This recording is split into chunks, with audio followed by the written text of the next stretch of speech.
Good evening सभी बच्चों को। Good evening Abhishek, good evening Sanjay, good evening.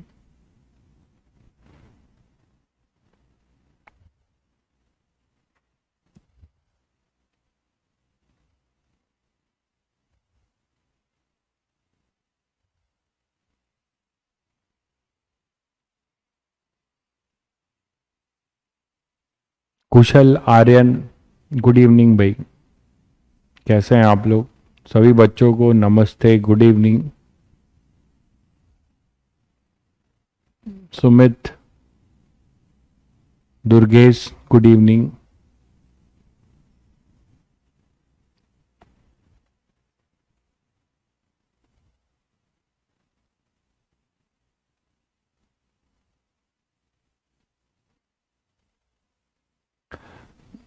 देखिए, स्टेट बोर्ड और सीबीएसई बोर्ड में कोई भी आप कुछ बचा नहीं है।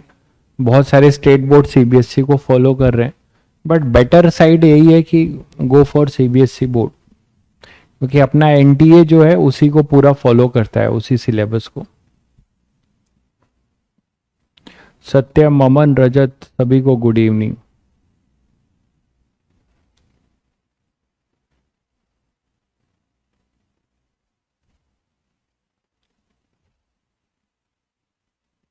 चलिए, तो कल बच्चों सभी लोगों ने धीरे धीरे जो है फ्री बॉडी डायग्राम बनाना सीखा था और देखा था कि कैसे जो है हम लोग सिस्टम बाउंड्री भी लेकर हमने एक कॉन्सेप्ट सीखा था कि अगर हम सिस्टम बाउंड्री लेते हैं तो कब कौन सा टेंशन एक्सटर्नल होता है और कब कौन सा टेंशन इंटरनल होता है, ये भी हमने देखा था, है ना। तो कोई भी सिस्टम बाउंड्री के अंदर अगर टेंशन या कोई भी force equal and opposite pair में अगर आपको दिखने लगे तो that force will be internal force. ठीक है,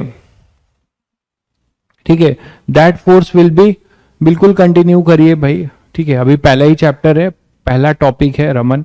ठीक है, आप अभी से कंटिन्यू कर सकते हैं। फ्री बॉडी एक लेक्चर कल का है, उसको जरूर देख लीजिएगा। फोर्स के लेक्चर पहले देख लीजिएगा।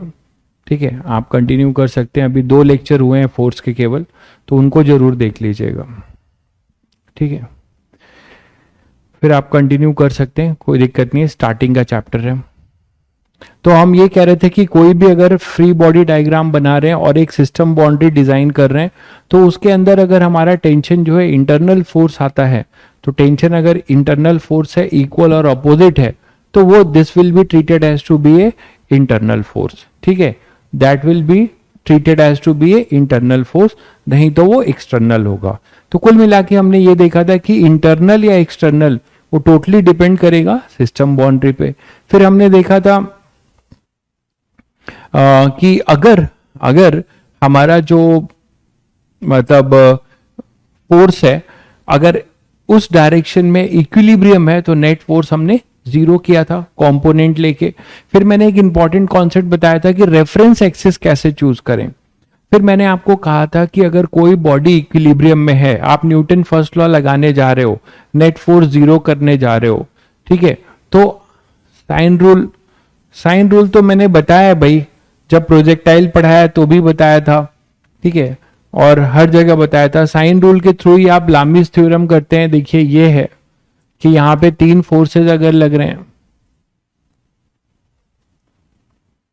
आप इसको इस फॉर्म में देख लीजिए।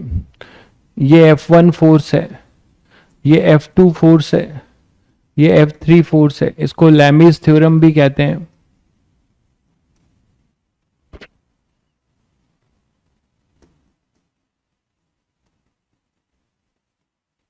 जो कि साइन रूल के थ्रू आप प्रूव कर सकते हैं या फिर वेक्टर से।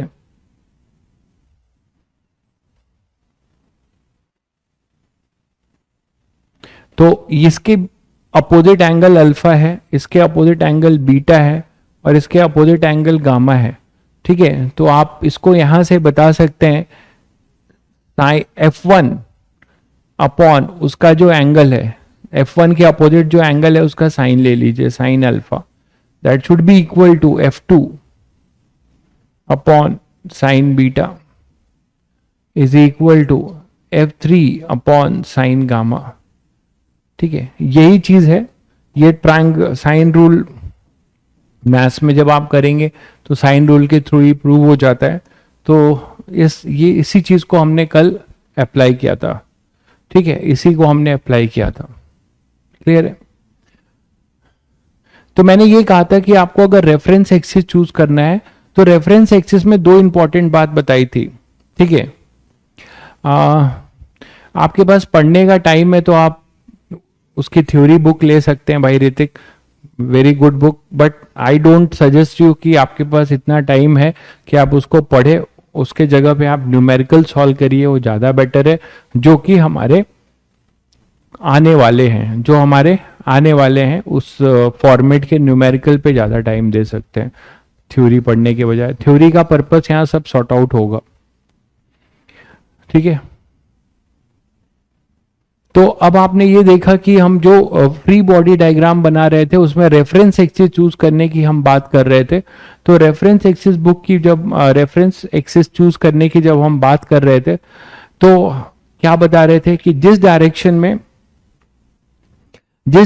में अपना जो है इक्विलिब्रियम है, ठीक है, उस डायरेक्शन में न्यूटन फर्स्ट लॉ लगाना है तो आप उधर एक्स एक्सिस और उसके परपेंडिकुलर वाई एक्सिस मानिए।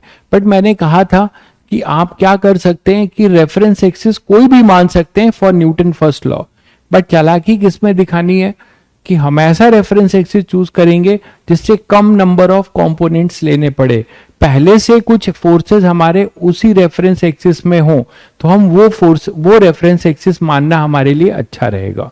लेकिन अगर हमें न्यूटन सेकेंड लॉ अप्लाई करना है तो हमारे पास कोई चॉइस नहीं है। जिस डायरेक्शन में बॉडी एक्सिलरेटेड है उस डायरेक्शन में हम एक्स एक्सिस मानेंगे और उसके परपेंडिकुलर वाई। ये सब बातें मैंने आपको ब्रीफ कर दी, ठीक है, जो हमने कल यूज की थी। नेक्स्ट आगे बढ़ते हैं। अब आप बात करते हैं यूनिफॉर्म रोप के टेंशन या रॉड के टेंशन की बात तो हमने कर ली।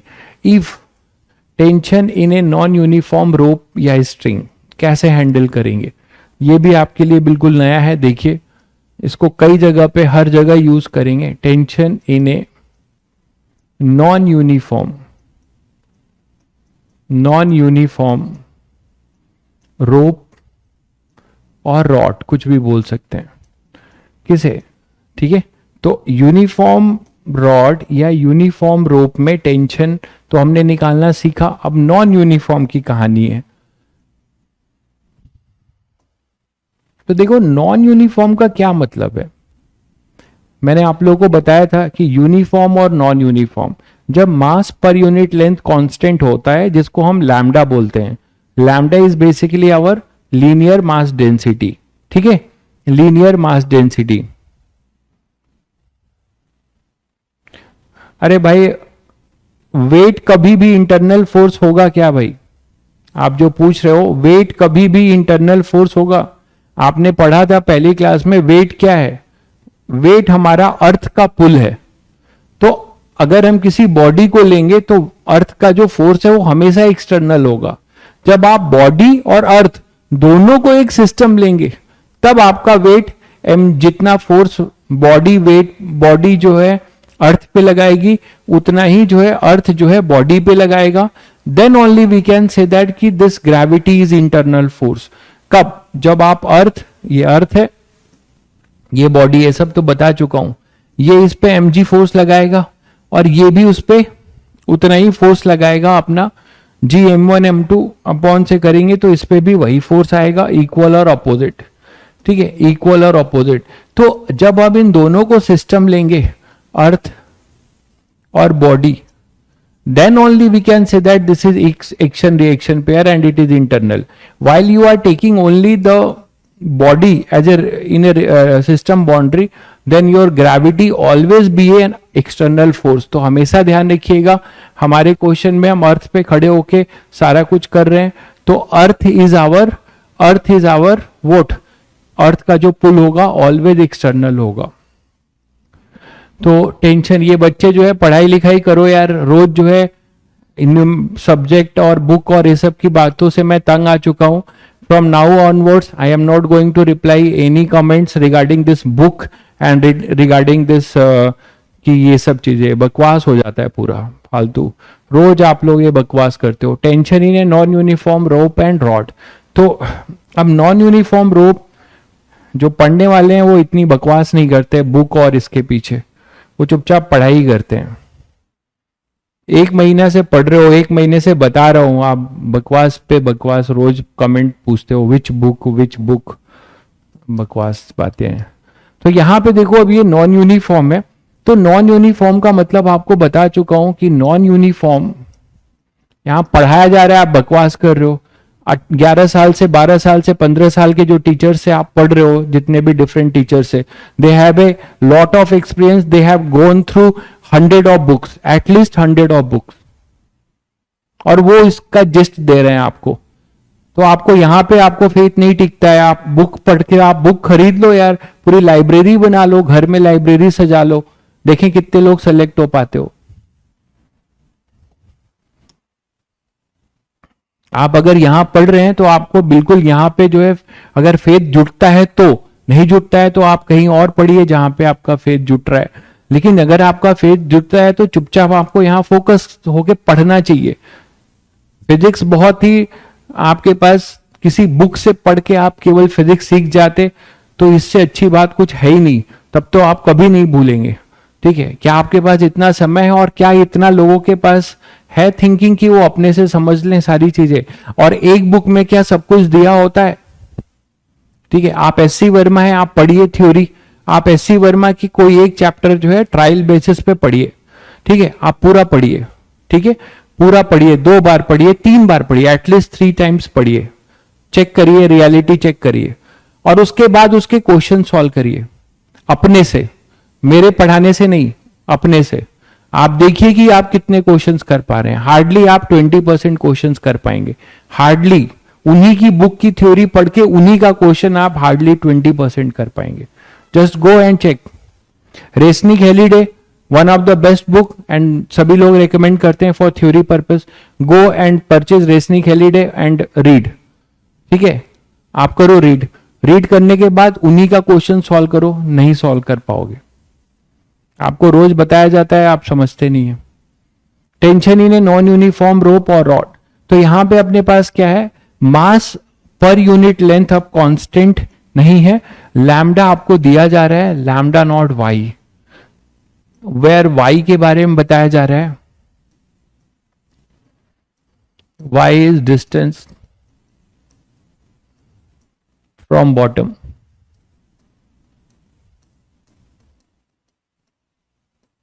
ठीक है, where y is the distance from bottom.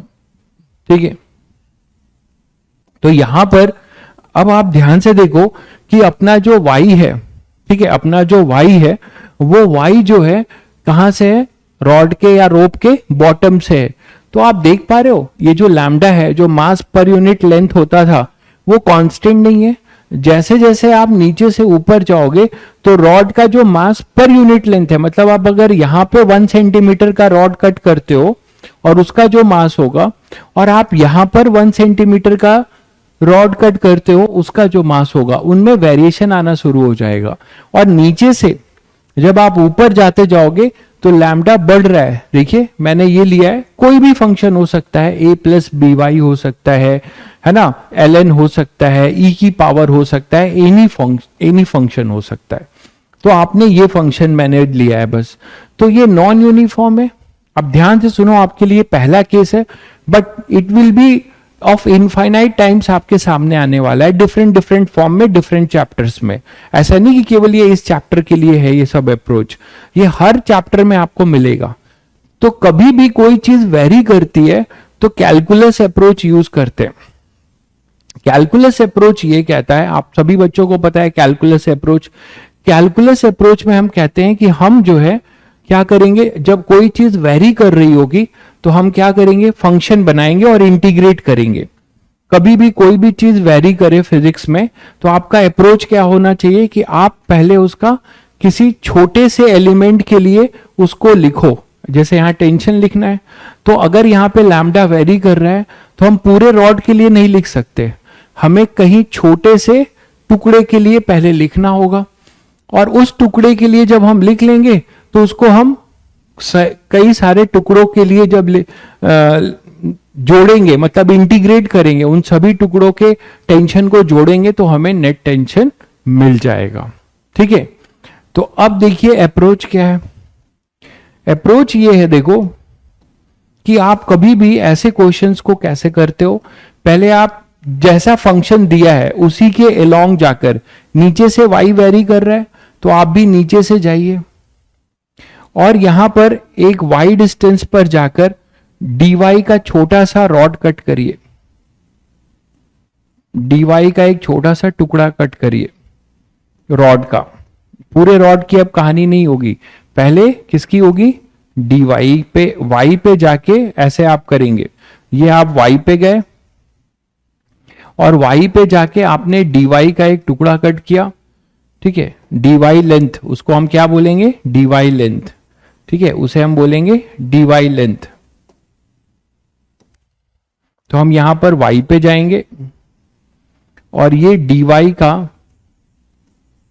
एक छोटा सा रॉड ऐसे कट करेंगे, दिख रहा है सभी बच्चों को, तो छोटा सा ये रॉड कट करेंगे जो मैंने शेडेड बनाया है। तो this dy is a very small, dy तो आप लोग सब लोग समझते हैं, मैंने डिफरेंशिएशन में आपको बताया है, dy डेल्टा को भी टेंट करेंगे तो उस आपका क्या हो जाएगा, उससे भी छोटा डेल्टा y, याद है सभी बच्चों को, ये डेल्टा y से भी छोटा है अपना dy टेंडिंग टू जीरो। जब आप limit delta tending to zero करते हैं तब आपके पास आता है, मतलब just like a dot, just like a dot है ना, dy आपको दिखाने के लिए मैं इतना बड़ा बनाया हूं बट वो एक डॉट है, ठीक है। तो आप y पे जाके dy कट करिए और इसका मास जो है क्या मानिए dm। तो मैं यहां लिख रहा हूं लेट एट ए डिस्टेंस, ये पहली बार है तो मैं सब कुछ लिख भी रहा हूं, आगे धीरे धीरे नहीं लिखूंगा। At a distance dy, at a distance y, dy length of the rod is cut whose mass is dm, जिसका मास क्या माना जा रहा है, whose mass is dm, ध्यान से देखिएगा, whose mass is dm, ठीक है। अब आप क्या करोगे कि ये जो आपको दिख रहा है ये dy, इसको अलग बना लो यहां, तो यहां पर जो टेंशन है dy की वजह से, ध्यान से देखिएगा, आपको पता है कि जितना नीचे का मास हैंग कर रहा होता है उसी की वजह से टेंशन होता है, ठीक है। तो यहां पर अपने पास जो टेंशन होगा, y पे जो टेंशन है t, अगर आप ये बोल रहे हैं कि y पे टेंशन मान लीजिए इस पे t है और इस थोड़ा सा और ऊपर चले गए हम dy, तो टेंशन हो गया बढ़कर t प्लस डी टी, ऐसे फंक्शन बनाते हैं। y पे टेंशन क्या माना, ये है t एट y और ये है tension t at y plus d y, क्योंकि यहां तक थे हम तो यहां पर अपना y था, y से थोड़ा और ऊपर बढ़े, कितना ऊपर बढ़े dy, तो टेंशन कितना बढ़ गया, टी वाई जो है क्या है टेंशन एट y, और y से हम और y प्लस डी वाई किया तो t y plus d y हो गया टेंशन। ये सबको क्लियर है, मतलब हम अगर y लेंथ पर हैं तो y लेंथ का जो मास है नीचे जो हैंग कर रहा है उसके वजह से टेंशन है। आप y से थोड़ा और ऊपर गए, छोटा सा लेंथ dy, तो जब आप dy और लेंथ ऊपर गए तो आपको क्या मिलेगा कि टेंशन में कितने का इंक्रीमेंट मिला, t y plus d y का टेंशन है। तो t y plus d y का टेंशन हम क्या बोल के चल रहे हैं, टी प्लस डी टी, और टी वाई का टेंशन को हम टी बोल रहे हैं, ठीक है। टी वाई के टेंशन को टी बोल रहे हैं तो डी वाई और आगे बढ़ गए तो कितना मास ऐड हो गया, डी वाई लेंथ का मास ऐड हो गया, तो टेंशन कितना बढ़ गया, टी प्लस डी टी। तो हम क्या बोलेंगे, let d t be the increment in the tension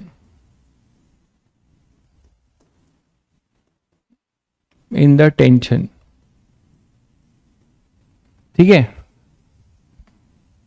तो dy, जब y से हम dy गए तो टेंशन कितना इंक्रीज हो गया, t से t प्लस डी टी।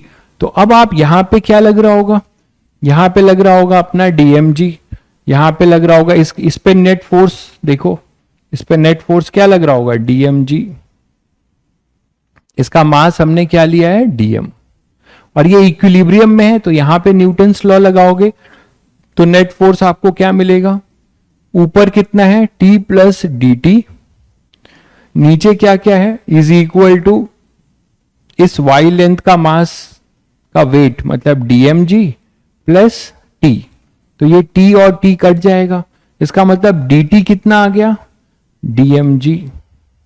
ये सभी को दिखा कि dt कितना आ गया, dmg, ठीक है, dt अपने पास आ गया dmg, तो dt आ गया dmg। अरे भाई सुशांत, इतना इंपॉर्टेंट चीज चल रहा है, आप अपने नाम के लिए परेशान हो कि नाम ले लीजिए। मेरे जैसे आदमी आपका नाम ले भी लेगा तो क्या होगा, आप कुछ ऐसा करो ना यार जिससे आपके गली मोहल्ले जिला देश आपका नाम ले, ठीक है। मेरे नाम लेने से क्या हो जाएगा, अभी आप पढ़ रहे हो, आईआईटीएन बनोगे तो लोग आपको जानेंगे, आपका नाम लेंगे, आईआईटीएन बन के कहीं यूपीएससी निकाल लोगे तो आप जो है जिला के लोग आपको जानेंगे, आप डीएम बनोगे। ये सब करो ना, मेरे से क्या होना है, मेरे से नाम लेने से कुछ ना होगा। dt हो गया dmg, ये क्लियर है सभी बच्चों को। तो हमने क्या किया, जब हम y लेंथ पे थे, ठीक है,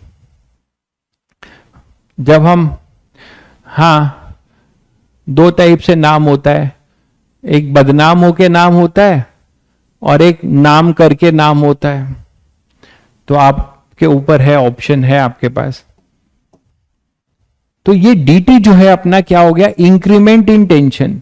इंक्रीमेंट इन टेंशन कितना हुआ, मतलब हम y पर थे तो टेंशन अपना t था, जब हम y से dy आगे बढ़ गए तो कितना मास ऐड हुआ, जब हम y पे थे तो टेंशन t था, y से हम dy आगे बढ़ गए तो कितना मास ऐड हुआ भाई, dmg का मास, इस dy लेंथ का मास कितना है dm, तो dmg का मास हमारा ऐड हो गया, उसी की वजह से टेंशन में इंक्रीमेंट हुआ। वही चीज आपको यहां दिख रही है, आप डायरेक्ट भी लिख सकते थे ये, ठीक है। अब बात आती है कि सर ये dm क्या लिखें, तो देखिए यहां पे इंटरेस्टिंग बात यह है कि क्यों मैंने ये dy लिया। एक बच्चा बार बार पूछ रहा था कि dt क्यों लिया, dy क्यों लिया।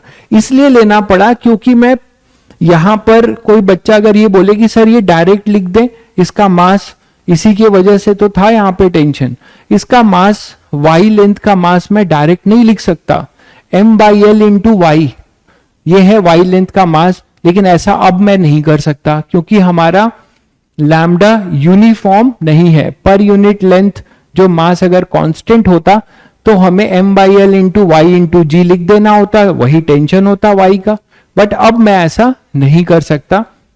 लेकिन since dy is very small, तो dy का फायदा देखिए, since dy is very small, so lambda at y is same as lambda at y plus dy। ये है फायदा कि अगर हमारा लैम्डा y का फंक्शन है, अगर हमारा लैम्डा y का फंक्शन है तो y में dy का चेंज नाम मात्र चेंज हुआ है, मतलब dy बहुत छोटा लेंथ है, तो हम ये मान के चलेंगे कि जो लैम्डा मेरा यहां पर था, लैम्डा एट y यहां पर था, यहां पर क्या होगा, lambda at y plus dy। तो lambda at y plus dy बहुत छोटा है, तो lambda at y plus dy is near about same as lambda at y, that is for dy length only, for dy length lambda is assume to be constant, assume to be constant. ये है मतलब कि dy बहुत छोटा है, तो केवल dy length के लिए हम क्या बोल सकते हैं कि हमारा लीनियर मास डेंसिटी बहुत ही, मतलब लीनियर मास डेंसिटी कांस्टेंट है, ठीक है। लीनियर मास डेंसिटी हमारा क्या है, कांस्टेंट है। तो लीनियर मास डेंसिटी कांस्टेंट हम किसके लिए बोलेंगे, केवल dy के लिए। तो dy के लिए हम लिख सकते हैं मास पर unit length into that much length. तो अब हम dm लिख सकते हैं क्योंकि dm जो है dy का मास है, और dy के लिए मैंने आपको बताया कि लैम्डा कांस्टेंट मानेंगे, और कितना मानेंगे, जो लैम्डा वाई पर होगा वही lambda y plus d y पर होगा। तो क्या लिखने वाले हो, डीएम मास पर यूनिट लेंथ, तो यहां लिखा जाएगा लैम्डा, कौन सा लैम्डा, लैम्डा एट वाई, तो लैम्डा एट वाई, और डीएम का लेंथ कितना है, डी वाई। तो इस तरीके से फंक्शन बनाएंगे, और लैम्डा एट वाई आपको दिया हुआ है, देखिए उसको लाके यहां पुट कर दीजिए, तो lambda nought y d y, ये बना तुम्हारा डीएम। अब यहां पे d t is equal to, ये फंक्शन बन चुका है, lambda nought is a constant, बाहर ले लो, जी कांस्टेंट है बाहर ले लो, इसको आप यहां पुट कर रहे हो और इसमें कांस्टेंट्स को बाहर ले रहे हो, तो ये वाई और डी वाई, ठीक है। ये इंटीग्रेट करेंगे आप, इसको आप इंटीग्रेट करेंगे, ठीक है। अब ध्यान से सीखिए, आप ध्यान से सीखिए, यहां पर अपने पास क्या हो जाएगा कि जब y हमारा 0 है, लिमिट लेना सीखिए धीरे धीरे, ये सब मैं बोल रहा हूं कि फिजिक्स में कंटिन्यू आपको करना होगा, तो आप पहली बार है, धीरे धीरे बहुत बार करेंगे, इनफाइनाइट टाइम्स। ये y जब यहां बॉटम पे रहोगे तो y 0 है, तो ये लोअर लिमिट हो जाएगा। तब टेंशन कितना है, देखो यहां पर टेंशन इसके नीचे क्या है, 0 है ना भाई टेंशन, तो टेंशन 0 कर दो। आप किसी y पर फंक्शन बनाना चाहते हो तो ये वेरिएबल रखो, ये y तो ये t, और ये t कहां का t होगा, t एट y लेंथ। अब ये इंटीग्रेशन तो सभी बच्चों को आता है, ये इंटीग्रेशन सभी बच्चों को आता है, क्या लिखोगे, dt का t हो जाएगा equal to lambda nought g, y dy का हो जाएगा y स्क्वायर बाई 2, 2 बाहर ले लो, फिर ऐसे लिमिट लेते थे 0 से y, तो t कितना हो जाएगा, lambda nought g by 2 Y square. तो ये देखो अब टेंशन जो है आपको y का फंक्शन मिल जाएगा, वहां पे आपको लीनियर फंक्शन मिला था, यहां पर आपको देखो कैसा फंक्शन मिल रहा है, तो वो डिपेंड करेगा कि लैम्डा कैसा है। तो this is your answer, tension as a function of y। आपको जितने जितने हाइट पे पूछा जाए उतने हाइट पे आप y की वैल्यू पुट कर दिए, l/4 l/2, तो आप वहां पे पुट करेंगे तो आपको उस लेंथ का टेंशन मिल जाएगा। आरपीटी रूल क्या पूछ रहे हो भाई, क्या पूछ रहे हो, ये आरपीटी रूल और ये सब कहां कहां से क्या पढ़ के आए हो, मैं कोई रूल नहीं जानता, मैं बेसिक चीजें जानता हूं और हमेशा इसी से सॉल्व किया जाता है, यही आईआईटी एडवांस भी चाहता है। आप आरपीटी रूल क्या क्या रूल क्या पढ़ के आए हो, क्या है आरपीटी रूल बताओ, मुझे नहीं पता आरपीटी और क्या शॉर्ट फॉर्म। तो lambda nought g upon 2 Y square, ठीक है, ये क्लियर है सही बच्चों को। तो कभी भी आपने एक बहुत ही बेसिक बात सीखी, बेसिक बात ये सीखी कि कभी भी नॉन यूनिफॉर्म होगा तो हम क्या करेंगे, जो काम हम y के लिए करते थे, फिर से सुनिए, जो काम हम y के लिए करते थे, y के लिए टेंशन निकालते थे यूनिफॉर्म में, तो y के लेंथ का वेट लिख देते थे सीधा m/l इंटू वाई इंटू जी।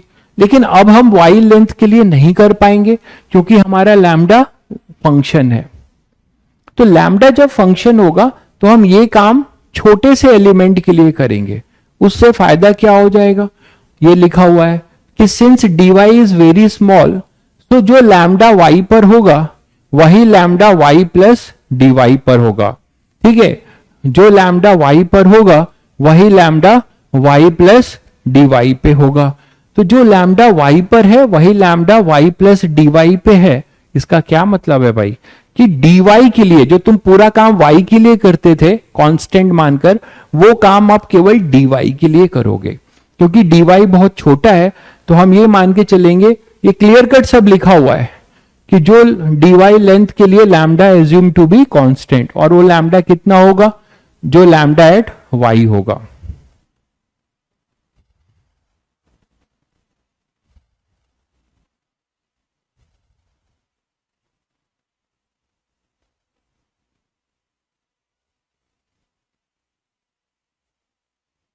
पॉइंट साइज बॉडी होगी, पॉइंट साइज बॉडी होगी तो वहां टेंशन क्यों पूछेगा, वहां तो आप सीधे mg लिख देंगे। पॉइंट साइज बॉडी होगी तो वहां तो केवल आप mg लिख देंगे, ठीक है, ठीक है भाई। अगर कोई पॉइंट साइज बॉडी होगी तो आप सीधे सीधे mg लिख देंगे, क्लियर है सभी को? तो ये अपना फंक्शन हो जाएगा। तो यहाँ पे कोई भी क्वेश्चन में फंक्शन कोई भी हो सकता है, ठीक है। जैसे तुम लोग को एक क्वेश्चन दूं, करोगे प्रैक्टिस के लिए, देखें कितने बच्चे कर पाते हैं। सेम क्वेश्चन है, मान लो अब लैम्डा का बस फंक्शन चेंज कर रहा हूं, आपको प्रैक्टिस के लिए दे रहा हूं, जल्दी से करके दिखा दीजिए।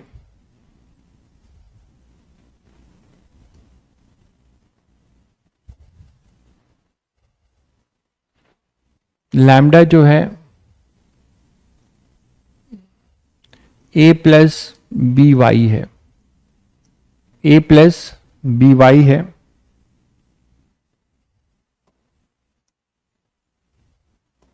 Where a and b are constant, ठीक है, और y फ्रॉम बॉटम है,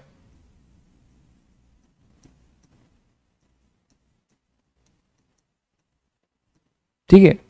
find ratio of tension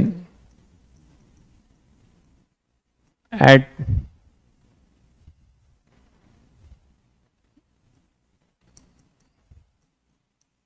midpoint of the rod and at the top of the rod।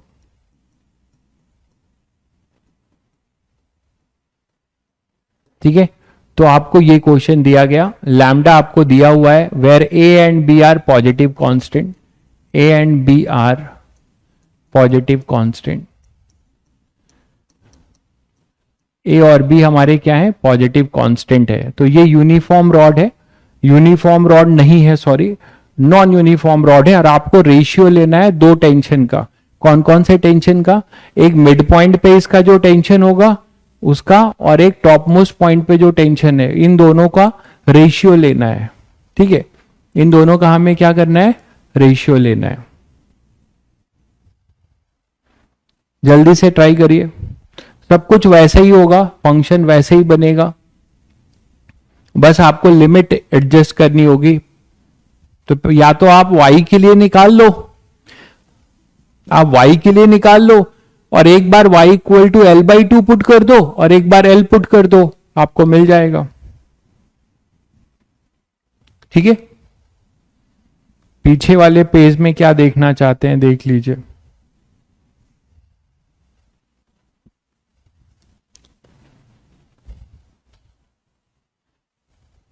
One is to 4, 1:2, कुछ बच्चों के आंसर आ गए, वेरी गुड।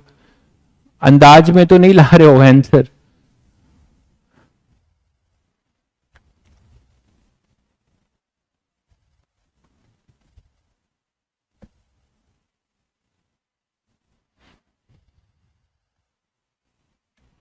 ट्राई कर लीजिए सब लोग जल्दी से।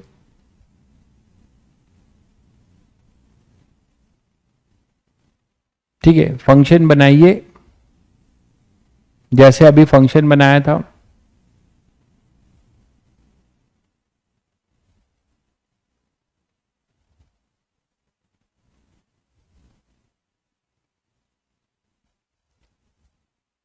चलिए, तो फंक्शन फिर से आप वैसे ही बनाएंगे, y का फंक्शन है बॉटम से, तो डिफरेंशियल एलिमेंट y पे जाके कोई कट करेंगे, मैं फिर बता दे रहा हूं, फिर से देख लीजिए, जिन बच्चों को दिक्कत हो रही है फिर से देख लीजिए, सेम वही चीज फिर कर रहा हूं। y पे जाकर dy का डिफरेंशियल एलिमेंट लेंगे, और ये dy लेंथ के मास को आप क्या बोलेंगे, dt।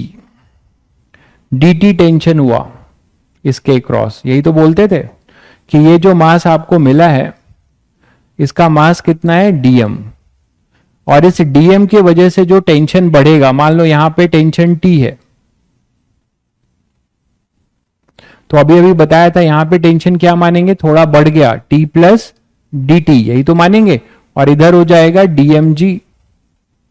इसका एफबीडी फ्री बॉडी डायग्राम बनाओगे तो यही तो मिलेगा, और ये इक्विलिब्रियम में है तो इस पे नेट फोर्स जीरो करोगे तो फिर वही चीज आएगी ना, t plus d t upward force minus t downward force minus dmg is equal to 0।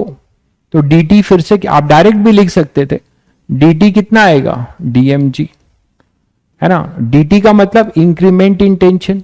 तो जब हम y से dy आगे बढ़ गए तो हमारा टेंशन में कितना इंक्रीमेंट हो गया, t से t प्लस dt, तो नेट हुआ इंक्रीमेंट कितना हुआ dt का। और ये dt किसके बराबर होगा, जितना एक्स्ट्रा मास इसमें ऐड हुआ। एक्स्ट्रा मास कितना ऐड हुआ, dm का वेट, तो dmg। dm लिखना अभी सिखाया है। dm आप क्या लिखेंगे, लैम्डा एट y इंटू इसका जो लेंथ है, इसका लेंथ कितना है dy। यही तो बताया भाई, लैम्डा एट y, और आप dy का फायदा ले रहे हैं। जो लैम्डा यहां पर है y पर, वही लैम्डा आप क्या मानेंगे, lambda at y plus dy जो होगा। तो lambda at y plus dy जो है, सब कुछ वही करेंगे, is equal to lambda at y as dy is very small. तो केवल dy के लिए आप लैम्डा कांस्टेंट मान रहे हैं, केवल dy के लिए लैम्डा आप कांस्टेंट मान रहे हैं। तो dy के लिए जब लैम्डा कांस्टेंट मान रहे हैं तो आप लिखेंगे मास पर यूनिट लेंथ, मतलब lambda at y into dy। और लैम्डा एट y का फंक्शन आपको दिया हुआ है, तो dm क्या आ जाएगा, a प्लस बी वाई। बस यहां वैल्यू पुट कर दीजिए। तो dt का फंक्शन बन रहा है lambda at y g dy। और लैम्डा एट y कितना है, a plus b y g d y, और ये हो जाएगा dt। इसको इंटीग्रेट करेंगे आप। जब इसको आप इंटीग्रेट करेंगे तो लिमिट देखिए, आप फंक्शन बनाना चाह रहे हैं तो जीरो पे, y जब जीरो है तो टेंशन जीरो है। आप पहले फंक्शन बना लीजिए, y पर t है तो कितना आ जाएगा, इसको इंटीग्रेट करेंगे तो क्या आ जाएगा, t is equal to a, g तो कांस्टेंट है, बाहर ले लीजिए, तो ये हो जाएगा a dy का इंटीग्रेशन जीरो से y, और प्लस b बाहर होगा, और ये हो जाएगा y dy जीरो से y। यही होगा भाई। तो टेंशन आ जाएगा g a y plus b y square by 2। दिख गया सभी बच्चों को। तो फाइनली टेंशन क्या मिला हमें, A G Y plus B G by 2 Y square. तो this is the tension as a function of Y. किसी बच्चे का आंसर आई थिंक सही नहीं है, क्योंकि लोग वैल्यू दे रहे हैं, वैल्यू तो कभी आएगी नहीं। मैंने ए और बी दिया, रेशियो पूछा है, तो रेशियो अगर पूछा है तो पहले अब आपको t at y is equal to L by two, तो यहां y की जगह l बाई टू पुट करिए, क्या मिलेगा, A G L by two plus B G by two L square by 4। तो इसको सॉल्व कर लीजिए, A G L by two plus B G L square by 8। इसको और सॉल्व करना चाह रहे हैं और कर लीजिए, ये 8 इसका एलसीएम हो जाएगा, तो 4 A G L plus B G L square. ये आंसर होगा भाई T at L by two. ठीक है, ठीक है, T at L by two. आपको लैम्डा नहीं पता है भाई प्रमोद, सॉरी फॉर दैट। ठीक है, आपको कल ही बताया गया है कि लैम्डा क्या है। लैम्डा आपको बताया गया, आप अगर लेक्चर रिवाइज करके नहीं आ रहे हैं तो यही परेशानी होगी। लीनियर मास डेंसिटी मुंह उठा के अगर केवल आप आ रहे हैं तो आपको मैं बता दूं फिर से, ठीक है, कि आप एक बहुत सीरियस एग्जाम की तैयारी कर रहे हैं और बहुत इंडिया नहीं वर्ल्ड के टॉप मोस्ट एग्जाम की तैयारी कर रहे हैं, आईटी एडवांस की। ठीक है, तो उस लेवल का आपका टेम्परामेंट होना चाहिए। ठीक है, उस लेवल का टेम्परामेंट नहीं है तो आपको बहुत ही इजी और बहुत इधर उधर की पढ़ाई पढ़नी है, मौज काटनी है, तो अलग भी प्लेटफॉर्म्स हैं जहां पे लोग 45 मिनट तक आपको कॉमेडी करके मजा भी दिलाते हैं और थोड़ा बहुत फिजिक्स पढ़ा देते हैं, तो आप वहां ट्राई कर सकते हैं। लीनियर मास डेंसिटी है भाई ये लैम्डा। आप ये पूछ रहे हो लैम्डा क्या है, लैम्डा होता है मास पर यूनिट लेंथ। ये लेक्चर के पहले ही कल के लेक्चर में पहले ही आपको बताया गया था जब मैं यूनिफॉर्म और नॉन यूनिफॉर्म बता रहा था। किसी बच्चे का आंसर नहीं आया, तो समझ में आता है कि इस ग्रुप में कितने भावी लोग मौजूद हैं, लेकिन मुझे कभी कभी लगता है आपको इस लेवल की चीजें नहीं पढ़ानी चाहिए, फिर लगता है कि मैं अनजस्टिस करूंगा। 4AgL upon plus BgL square by 8, ये टी एट, बस बुकों का नाम खूब बड़ा बड़ा लिखते हैं। ये जो बच्चे जो है, कुछ बच्चे जो है बुकों का बड़ा बड़ा नाम लिखते हैं, ये बुक वो बुक, और ये क्वेश्चन दिया वो कर नहीं पाते हैं। उन पर्टिकुलर बच्चों को ये चीज सेल्फ एनालिसिस करना चाहिए। तो t equal to y equal to L पे आ गया, L/2 पे। अब यहां पे t इक्वल टू एल पे क्या होगा वो भी आप लिख सकते हो, t एट, तो मैं आगे वाले स्लाइड में ले लेता हूं।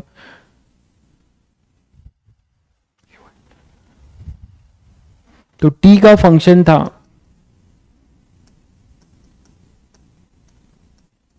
है ना, तो आपको चाहिए t एट l, तो y इक्वल टू एल, तो l पुट कर दो तो क्या आ जाएगा, y को l पुट कर दोगे तो आपको टॉप मोस्ट पॉइंट का मिल जाएगा AgL plus BgL square by 2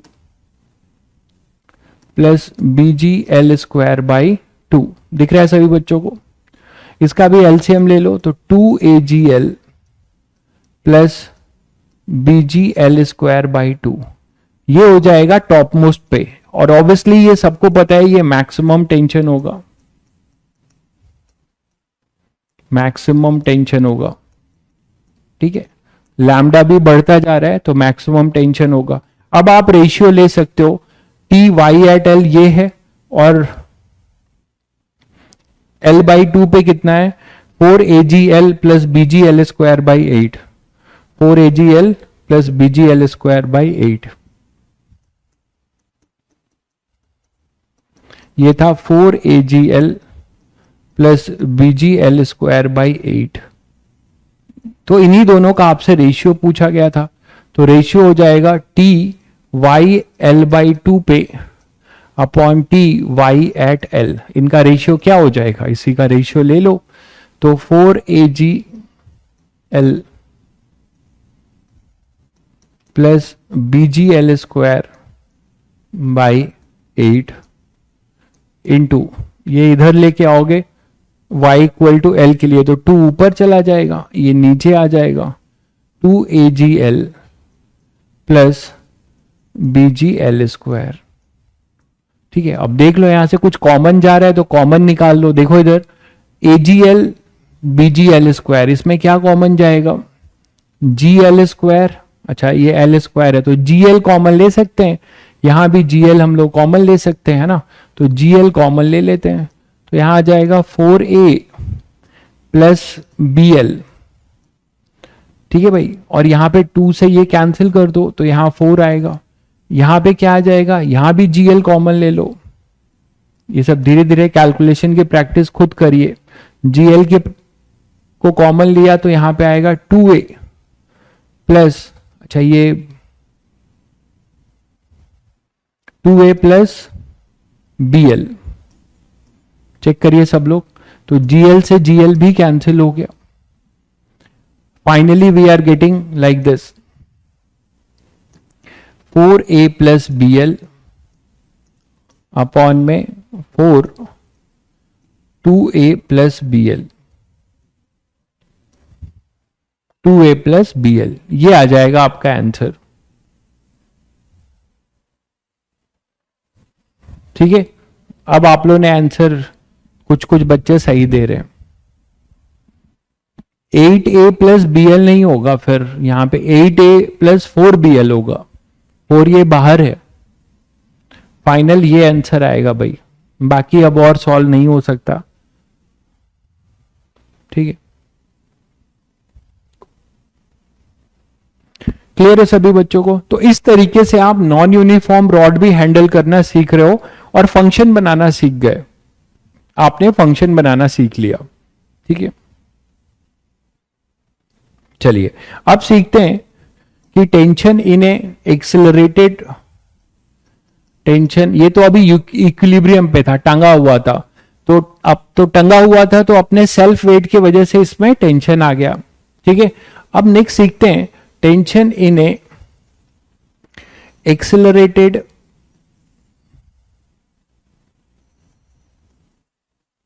रोप और रॉड।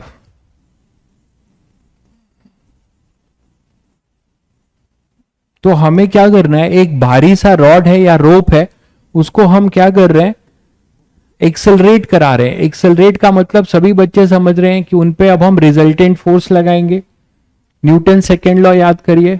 बहुत बढ़िया भाई, बहुत अच्छा, बिल्कुल सही पकड़ा आपने। न्यूटन सेकेंड लॉ की बात होने जा रही है कि आप उस पर नेट फोर्स लगाएंगे। जब भी एक्सेलरेशन होगा तो मैंने क्या सिखाया है, F इक्वल टू ma, जिसमें F क्या होता है, F क्या होता था, ये जो F equal to F net होता था, F नेट एक्सटर्नल, याद है सभी बच्चों को, is equal to m into ए।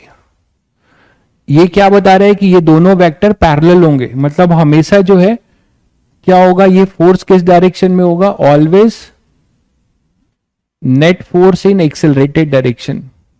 आप भी ऐसे ही लिखेंगे, net force in accelerated direction, net force in accelerated direction. इसी सिचुएशन पे अब क्या कर रहे हैं, किसी रॉड को हम एक्सेलरेट करा रहे हैं, मतलब फोर्स से खींच रहे हैं। जब किसी फोर्स से खींचेंगे किसी रॉड को या रोप को, मान लो ये रोप या रॉड है, ठीक है, और ये जो है किसी स्मूथ हॉरिजेंटल टेबल पे है, आप उसे अब खींच रहे हो, ये स्मूथ हॉरिजेंटल टेबल पे है, ये स्मूथ है, और आप इसे खींच रहे हो F फोर्स से, कांस्टेंट फोर्स F से आप इसे खींच रहे हो, तो भी इसमें टेंशन होगा, और सभी जगह पे टेंशन अलग अलग होगा, सभी जगह पे टेंशन अलग अलग होगा। क्लियर है? तो अब यहां पर जो मास m है, इसका मास यूनिफॉर्म ही ले रहा हूं, ठीक है। इसमें भी क्या है, रॉड इज यूनिफॉर्म, रॉड अपना या रोप क्या है, यूनिफॉर्म है, ये यूनिफॉर्म है, यूनिफॉर्म है, इसका मास है m और लेंथ है l। यूनिफॉर्म का मतलब सभी बच्चे समझ रहे हैं कि यहां पर लैम्डा जो है कांस्टेंट है, लैम्डा मतलब मास पर यूनिट लेंथ, ये अपना क्या है, कांस्टेंट है। तो अब आप इसको इधर से खींच रहे हो, आपसे बोला जा रहा है कि यहां से किसी x डिस्टेंस पे, यहां से किसी x डिस्टेंस पे रॉड के अगर एंड से बात करें, मान लो रॉड का ये एंड है, यहां से हम किसी x डिस्टेंस पे इसका टेंशन देखना चाहते हैं कि इस रॉड में क्या टेंशन होगा और क्यों होगा, ये भी देखेंगे। ये x है, यहां पर कोई पॉइंट है P, तो हम यहां पर टेंशन निकालना चाहते हैं, रॉड के अंदर टेंशन निकालना चाहते हैं। तो यहां पर पहले तो ये समझ में आना चाहिए कि सर इसमें टेंशन क्यों होगा। एक पतली सी स्ट्रिंग को अगर आप खींचोगे तो उसमें कोई टेंशन नहीं होगा, क्योंकि उसका कोई अपना वेट नहीं है।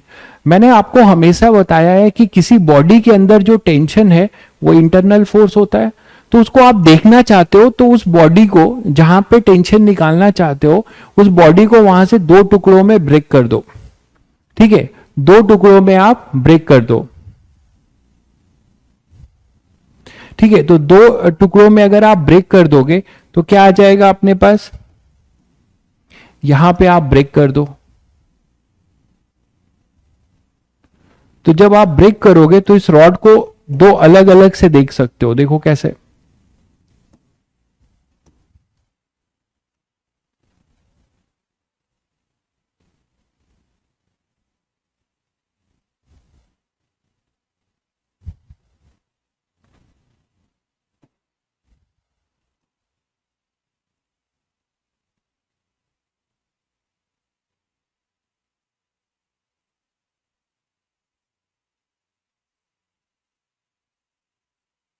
ठीक है, इसको आप दो टुकड़ों में ब्रेक कर दिया। टेंशन हमेशा इंटरनल फोर्स होगा, बॉडी का इंटरनल फोर्स होगा। तो अगर यहां F फोर्स लग रहा है, ध्यान दीजिएगा, अगर यहां पे F फोर्स लग रहा है, ठीक है, और ये x लेंथ का मास हो गया, तो बाकी बचा हुआ लेंथ कितना हो गया भाई, बाकी बचा हुआ लेंथ हो गया L माइनस एक्स। तो ये पार्ट कितना हो गया, L माइनस एक्स लेंथ का, ये पार्ट कितना हो गया, x लेंथ का। ध्यान दीजिएगा, तो यहां पर अगर आप बोल रहे हैं कि यहां का मास कुछ m x है और इस वाले का टुकड़े का मास हो गया m of L minus x, L minus X length का मास है, ठीक है। अब यहां पर आपको इसके खींचने की वजह से, ध्यान दीजिए, आप इधर खींच रहे हो, तो इस एंड पे इतना मास इधर एक्सिलरेट होना चाह रहा है, लेकिन ये सब दोनों जुड़े हुए हैं, अलग तो हो नहीं सकते। तो यहां के अबाउट आप अगर इसको खींच रहे हो तो इतना मास आगे एक्सेलरेट करना चाहेगा, तो ये आगे एक्सेलरेट करना चाहेगा, ठीक है। तो जब ये एक्सेलरेट करके आगे बढ़ेगा तो ये इसको भी पुल करेगा, तो इसके वजह से यहां पर जो टेंशन आएगा यहां पर एक इस डायरेक्शन में होगा और इस वाले पे ऐसा होगा। तो शायद सभी को एक अच्छी बात ये पता चली कि सर फोर्स तो हम यहां लगा रहे हैं, फोर्स तो हम यहां लगा रहे हैं, बट पूरा का पूरा रॉड एक्सेलरेट हो रहा है। तो कौन एक्सेलरेट कर रहा है? फोर्स हमने यहां लगाया, बट इस फोर्स के वजह से हर जगह पे टेंशन आया और हर टेंशन एक दूसरे अपने आग पीछे वाले को खींच रहा है। जैसे ये टेंशन, ये जो आपने देखा यहां पे टेंशन होगा, ये मान लो पी पॉइंट नाम दे दो इसका, पी पॉइंट, तो ये होगा टेंशन एट पी, यहां भी होगा टेंशन एट पी। तो इस वाले टुकड़े को, एक्स वाले टुकड़े को टेंशन एट पी खींच रहा है।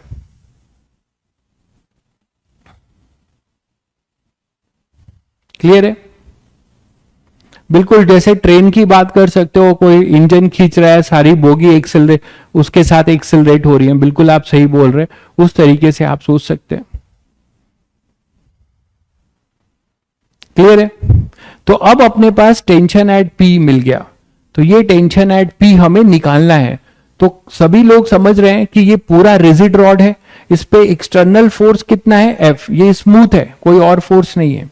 तो इस पे अगर आप न्यूटन्स लॉ लगाते हो और यूनिफॉर्म रॉड है, टोटल मास इसका कितना है? एम, तो इसका एक्सेलरेशन कितना होगा? ये पूरा रॉड किस एक्सेलरेशन से आगे बढ़ रहा होगा? ये सब लोग इजिली बता सकते हो। क्या हो जाएगा? F is equal to force on the rod is equal to total mass of the rod into acceleration A. तो what is your acceleration of the rod? It is F upon M.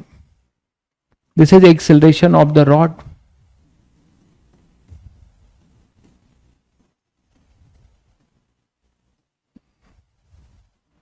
है ना? ये rod का acceleration हो जाएगा। ये clear है सभी बच्चों को? तो अब यहां से एक्सेलरेशन ऑफ द रॉड आपको मिल गया। अब सभी बच्चों को पता है कि रॉड तो पूरा एक है, तो ऐसा कभी नहीं होगा कि ये पार्ट अलग एक्सेलरेशन से मूव करे, ये अलग। सभी को पता है रॉड जाएगा तो एक साथ जाएगा। ये तो मैंने आपको टुकड़ों में बांटा क्यों है? आपको दिखाने के लिए कि यहां पर टेंशन जो है आपको दिखने लगे कि टेंशन एक इंटरनल फोर्स है। जब आप इसको जोड़ोगे तो ये कैंसल आउट हो जाएंगे। यहां पे टेंशन, पूरे बॉडी के लिए टेंशन हमेशा जीरो दिखेगा। क्लियर है कि नहीं? पहले ये बताइए। ये सब आप बहुत इंपॉर्टेंट कॉन्सेप्ट्स पढ़ रहे हैं जो कि थ्रू आउट द मैकेनिक्स, नहीं मैकेनिक्स ही नहीं, सब जगह पे आप यूज करेंगे। तो एबीसी ही है जिसको आपको ध्यान से समझना है। तो टीपी यहां से आ गया। अब पूरा एक्सेलरेशन है तो आपको पता है कि इस वाले का भी एक्सेलरेशन ए होगा। रॉड का एक्सेलरेशन अलग नहीं हो सकता, इसका भी एक्सेलरेशन ए होगा। तो ऐसे क्वेश्चन में आप किसी एक टुकड़े को पकड़ लो। पहले क्या करना है? पहला स्टेप क्या है? पहले आप पूरे सिस्टम को निकालो और इसका एक्सेलरेशन निकाल लो। पूरे बॉडी को पकड़ो और बॉडी पे लगने वाले नेट फोर्स को उसके नेट मास से डिवाइड कर दो। तो नेट फोर्स को उसके नेट मास से डिवाइड कर दो तो आपको पूरे बॉडी का एक्सेलरेशन मिल जाएगा। ठीक है? जब ये पूरे बॉडी का एक्सेलरेशन मिल जाएगा, अब हमें टेंशन निकालना है। तो फिर जहां पे टेंशन पूछा है उसको दो पार्ट में डिवाइड करो। उसका रीजन बताया मैंने, क्योंकि पूरे बॉडी को देखोगे तो टेंशन नजर नहीं आएगा, वो इंटरनल फोर्स होगा। ये डायग्राम से भी दिख रहा है, इक्वल और अपोजिट। तो जहां पे आपसे टेंशन पूछा है वहां पे उसे अलग कर दो।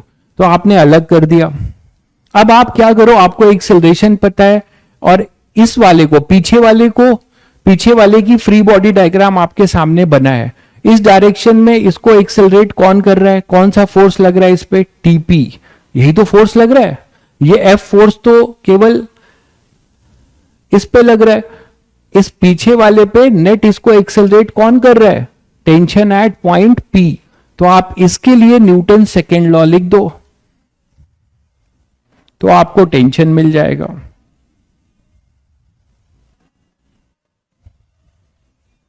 क्या लिखोगे इसके लिए? नेट फोर्स कितना है? नेट फोर्स इस पे टीपी। तो टीपी इज इक्वल टू, इसका मास निकालना पड़ेगा, अभी निकालेंगे। मास of x length into acceleration कितना है a, एक्सेलरेशन तो वही होगा है ना, एक्सेलरेशन तो सभी रॉड के हर एक पार्ट का वही होगा। आप बोलोगे सर इससे नहीं कर सकते थे, इससे भी कर सकते थे, आप इस पे न्यूटन सेकेंड लॉ लिखो तो भी टीपी आ जाएगा। बट यहां जब लिखोगे इसके लिए न्यूटन सेकेंड लॉ क्या लिखोगे, किसी एक से भी कर सकते थे, ये ज्यादा आसान है, इससे डायरेक्ट आ जाएगा। इसके लिए न्यूटन सेकेंड लॉ क्या लिखोगे, net force in accelerated direction. ध्यान से सुनिए, अब आप न्यूटन सेकेंड लॉ लिखना सीख रहे हैं। Net force in accelerated direction, accelerated direction इधर है तो नेट फोर्स कितना होगा इस वाले पे, एक फोर्स है F इधर और इसका टेंशन टीपी है पीछे। आप बोलोगे सर इस पे आपने पीछे क्यों दिखाया, क्योंकि टेंशन हमेशा एक्सटर्नल फोर्स को अपोज करता है, बताया था कल। टेंशन हमेशा जो है इसको जो है क्या करता है, अपोज करेगा एक्सटर्नल फोर्स को। तो क्या लिखेंगे, Newton second law, F minus TP is equal to mass of L minus X length into A. ये हो जाएगा Newton second law for this segment and this is for this segment. इनमें से किसी से भी आप टीपी निकाल सकते हो, आपके ऊपर है। तो मैं इससे निकाल रहा हूं क्योंकि इससे डायरेक्ट आ जाएगा, बट इसको निकालने के लिए हमें मास ऑफ एक्स लेंथ लिखना पड़ेगा। What is our mass of x length, mass of x length बता दीजिए जरा। यूनिफॉर्म रॉड है तो क्या लिखेंगे, मास पर unit length m by L, total mass m है, और ये तो लैम्डा इसका कितना हो जाएगा m बाई एल, जो कि कांस्टेंट दिया हुआ है। लीनियर मास डेंसिटी आपकी क्या दी हुई है, कांस्टेंट दी हुई है।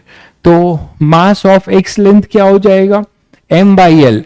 कितने लेंथ का मास लिखना है, x लेंथ का, तो उसको आपने x से मल्टीप्लाई कर दिया, सिंपल। क्लियर है सभी को। सेकंड वाले में देखिए, सेकंड वाले में ये करना है कि आपको net force in accelerated direction लिखना है। तो यहां दो फोर्स लग रहे हैं सेकंड वाले में, एक यहां F फोर्स लग रहा है, दिख रहा है सभी को, और यहां पे लग रहा है इधर TP। तो नेट फोर्स कितना हो गया, एक्सेलरेटेड डायरेक्शन में हमेशा लिखना है, हमेशा नेट फोर्स एक्सेलरेटेड डायरेक्शन में लिखना है। तो क्या होगा, F minus TP equal to mass of L minus X length into A, ऐसे लिख सकते हैं।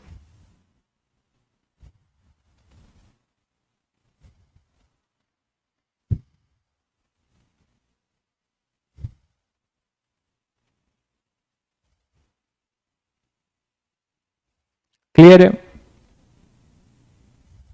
चलिए। तो ये आपने m by L into x लिख दिया, इसको यहां पे पुट कर दीजिए और a की वैल्यू पुट कर दीजिए, आपको टेंशन मिल जाएगा। तो टेंशन एट P क्या मिल जाएगा, x लेंथ पे, वो मिल जाएगा m by L into x. यहां पे ग्रेविटी का कोई रोल नहीं है, सबको समझ में आ गया, ग्रेविटी का कोई रोल नहीं है। ग्रेविटी नीचे लग रहा है, ग्रेविटी जमीन पे लग रहा है नीचे, इस डायरेक्शन में कोई भी ग्रेविटी नहीं है, वो हमेशा वर्टिकल लगता है। इंटू ए क्या है, F बाई एम। तो m से m कैंसिल हो गया, तो टेंशन एट P क्या मिला, टेंशन एट P क्या मिला आपको, आपको मिला F upon L into x. तो ये फंक्शन मिल गया। तो आप x की किसी भी वैल्यू के लिए आप x यहां पुट कर दो, आपको मिल जाएगा। तो हमें यहां पे फंक्शन बनाकर इंटीग्रेट करने की भी जरूरत नहीं पड़ी, क्यों, क्योंकि ये यूनिफॉर्म रॉड था, तो आपने डायरेक्ट कर लिया m by L into x. ये क्लियर है सभी बच्चों को।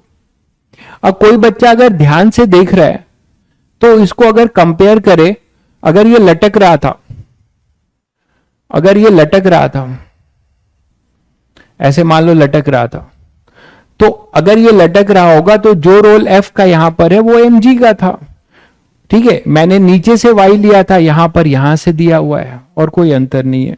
तो सेम है, जो रोल F का है यहां पर, वो रोल लटकने में mg का है।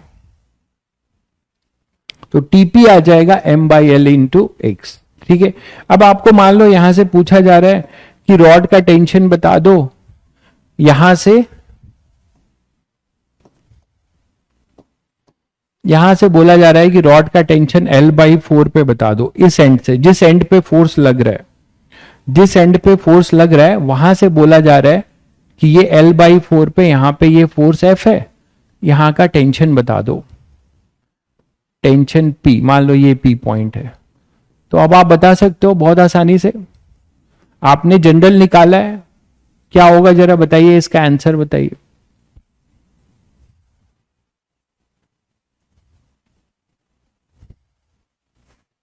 अच्छा सॉरी, यहां F होगा।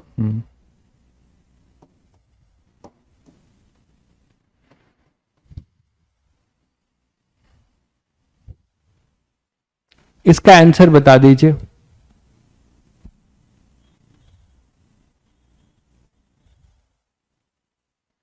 इसका आंसर बता दीजिए। मुझे पता था बहुत बच्चे गलती करेंगे। एक बच्चा बता रहा है F/4, गलत है। F/4 नहीं होगा, क्योंकि एक हमने कहां से लिया है, एंड से लिया है। ये जो फंक्शन बनाया है उसमें हमने ये मान लो अगर B है ये एंड और ये A है, इसी चीज का तुम्हें ध्यान रखना है। यहां पर अपने पास क्या है, मान लो ये B है ये A है, तो मैंने यहां फंक्शन बनाया हुआ है, आपको ये रटने की जरूरत नहीं है। आप यहां पे ब्रेक कर दो और लिख लो, लेकिन आपको ध्यान रखना चाहिए कि यहां पर ये जो लेंथ है, आपको यहां पूछा है तो इसको दो टुकड़े में करोगे। इसको दो टुकड़े में जब करोगे तो जो पीछे वाला जो टुकड़ा है, ऐसे करोगे ना,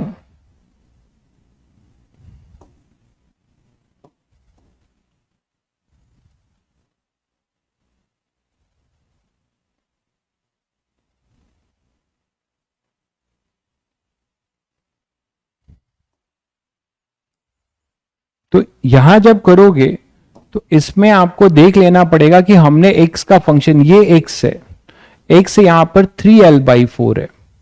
अगर आपने ये फंक्शन बनाया है, इसमें अगर वैल्यू पुट करना चाहते हो तो आपको यहां पे direct x equal to 3L/4 देना पड़ता, अगर आप इससे कर रहे हैं। बाकी तो आप नॉर्मल मेथड से करेंगे तो आ ही जाएगा।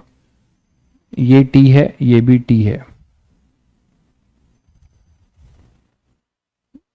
ठीक है भाई, तो आपको ये अगर डायरेक्ट करना चाहोगे तो यहां पे x 3L/4 रखेंगे, तो TP कितना हो जाएगा, F/L इंटू 3L/4, तो ये आएगा 3F/4।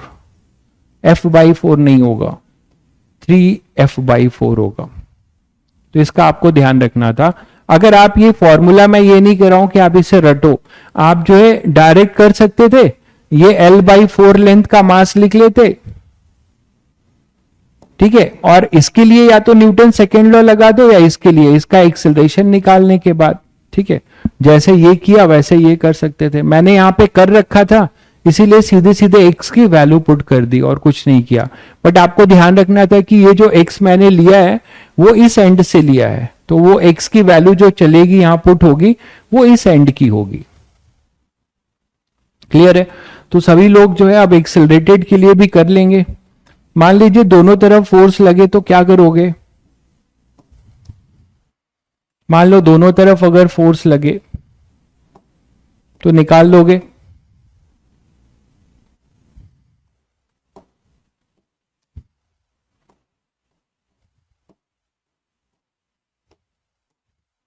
यहां F1 लग रहा है और यहां पे मान लो अपने पास F2 लग रहा है अपोजिट डायरेक्शन में। ये F2 लग रहा है, ये F1 लग रहा है, ठीक है। आपसे अब पूछा जा रहा है कि बताओ इसका टेंशन क्या होगा। ये किसी हॉरिजॉन्टल यूनिफॉर्म रॉड पर ही है।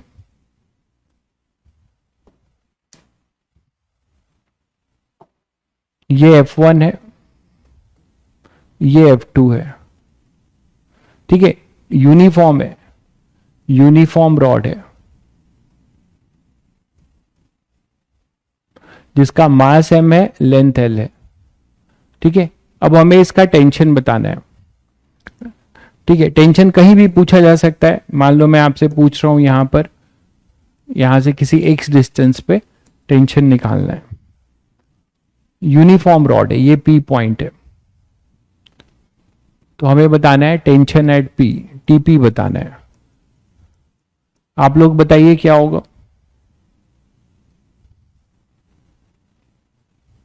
हाँ F1 और F2 के बारे में ठीक है, मैं दे दे रहा हूं, F1 is greater than F2, ये ले लीजिए आप, F1 is greater than F2। चलिए अब करिए, F1 जो है F2 से बड़ा है, मैंने आपको दे दिया। तो सबसे पहले क्या करते हैं हम लोग, सिस्टम का नेट एक्सेलरेशन निकाल लेते हैं, है ना। तो जैसे किया था, सिस्टम का नेट एक्सेलरेशन, रॉड का एक्सेलरेशन पहले निकाल लेंगे। रॉड पे नेट फोर्स कितना लग रहा है, एक्सेलरेशन ऑफ रॉड पहले निकाल लेंगे, वही हर टुकड़े का एक्सेलरेशन होगा। तो एक्सेलरेशन ऑफ रॉड, यही तो करोगे, यहां लिख रहा हूं, एक्सेलरेशन ऑफ रॉड क्या हो जाएगा, रॉड पे न्यूटन सेकेंड लॉ लगाएंगे। तो रॉड पे न्यूटन सेकेंड लॉ लगाओ, इधर F1 है, इधर F2 है, और F1 बड़ा है तो इधर ही एक्सेलरेट करेगा, ये होगा एक्सेलरेशन। ठीक है, तो net force in accelerated direction क्या होगा भाई, net force in accelerated direction, total mass m है, तो न्यूटन सेकेंड लॉ आप हमेशा क्या लिखते हैं, net force in accelerated direction. तो एक्सेलरेशन की डायरेक्शन में जो फोर्स होगा उसको पॉजिटिव लेंगे, उसके अपोजिट वाले को नेगेटिव लेंगे। तो क्या लिखेंगे, F1 minus F2 is equal to m into A. तो यहां से आपको रॉड का एक्सेलरेशन मिल जाएगा F1 minus F2 upon m। ठीक है, जैसे आप वहां कर रहे थे वैसे ही करेंगे। फिर जब आप यहां पर आओगे तो टेंशन जो है इंटरनल फोर्स है, तो अभी बताया था कि जहां पे टेंशन निकालना है आपको इसको ब्रेक करना होगा, दो टुकड़ों में ब्रेक करना होगा, तभी आपको टेंशन दिखेगा, तभी आपको यहां पे टेंशन दिखेगा।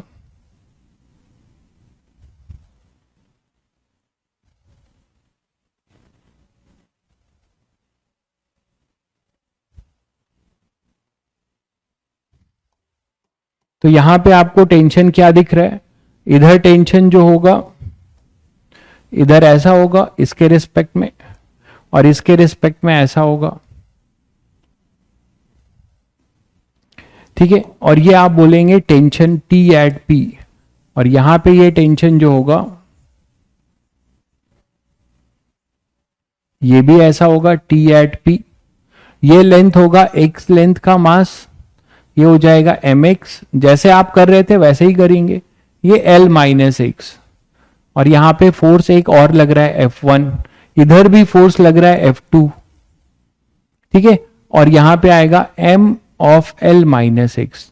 ये भी A से एक्सेलरेट करेगा इस डायरेक्शन में, और ये भी A से एक्सेलरेट करेगा, ये क्लियर है, ये भी A से एक्सेलरेट करेगा, ये इतनी क्लियर है सभी को। अब ये A से एक्सेलरेट करेगा, तो आप यहां पे बता सकते हो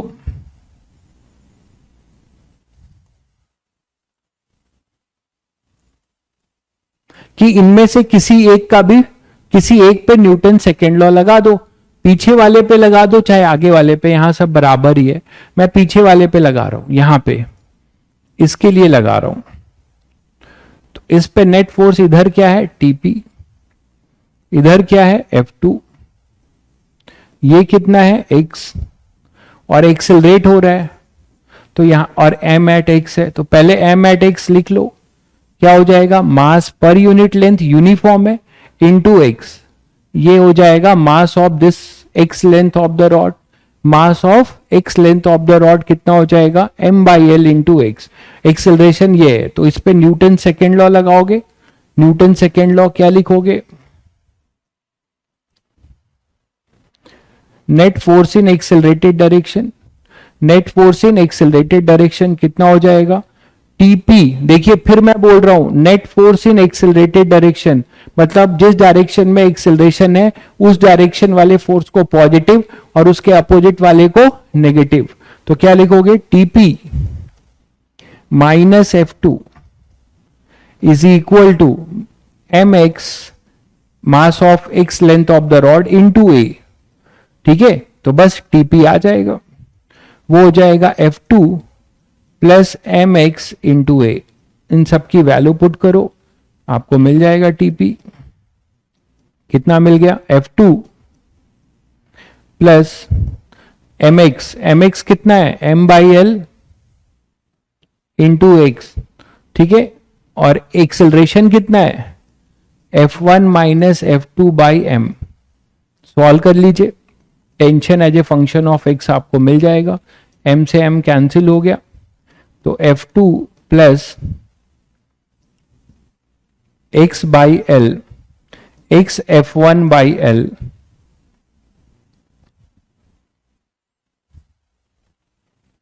minus x F2 by L.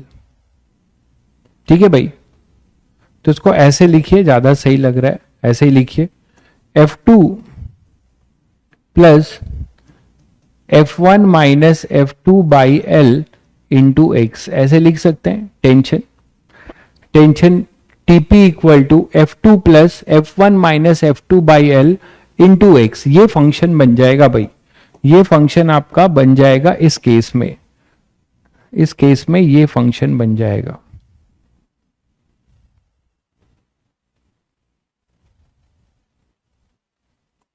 ठीक है, ये फंक्शन आपका बन जाएगा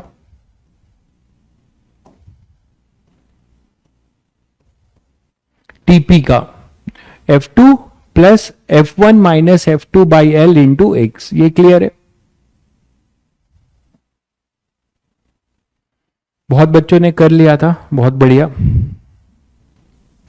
ये x मैंने यहां से लिया है, अगर आपसे यहां से पूछेगा तो आप ये फंक्शन इधर से बनाना चाहते हो तो आपको l माइनस एक्स वहां से कर सकते हो। तो आपको रटना कुछ नहीं है, अप्रोच याद रखना है। ठीक है, पहले कॉमन एक्सेलरेशन निकाल लोगे, उसके बाद जहां पूछेगा वहां दो पार्ट में डिवाइड कर दोगे और किसी आगे वाले पे या पीछे वाले पे न्यूटन सेकेंड लॉ लगा दोगे। यहां पे न्यूटन सेकेंड लॉ क्यों लगा रहे हैं, क्योंकि एक्सेलरेटेड मोशन है। पीछे वाली स्लाइड के लिए परेशान है, लीजिए।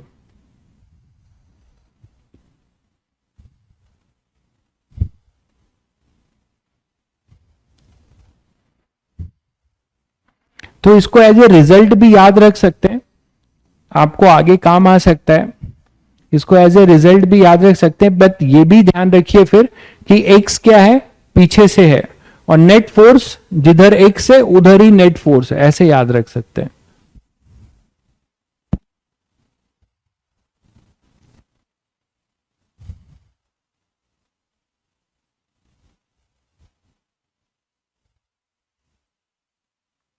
क्लियर है? ये क्लियर है सभी को? तो सीधे सीधे हमने इसका कॉमन एक्सेलरेशन पहले निकाल दिया, नेट फोर्स अपॉन मास, फिर जहां टेंशन पूछा है आपको उसको दो में डिवाइड करना पड़ेगा और वहां से। अब इस टाइप के क्वेश्चंस आई थिंक आप लोग कर ले जाओगे, इस टाइप के क्वेश्चंस आप लोग कर ले जाओगे। अब आगे बढ़ते हैं। तो ये मैंने अभी तक आपको टेंशन के बारे में डिफरेंट चीजें बताई। अब मान लीजिए, अब आपको एक क्वेश्चन और कराता हूं।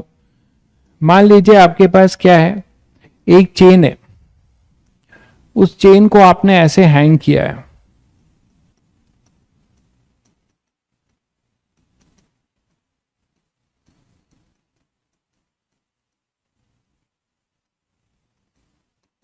तो चेन हो, रोप हो, कुछ भी हो, ये तो अब आप कर ही चुके हैं। लेकिन इस चेन को मैं अब, देखिए, चेन के साथ एक प्रॉब्लम है, चेन को मैं अगर ऐसे हैंग कर दूं या ऐसे खींचूं तो वो रोप और रॉड जैसा ही होगा। लेकिन चेन तो आपको पता है कई सारे लिंक से मिलके बनता है, उसको मैं कोई और भी शेप दे सकता हूं।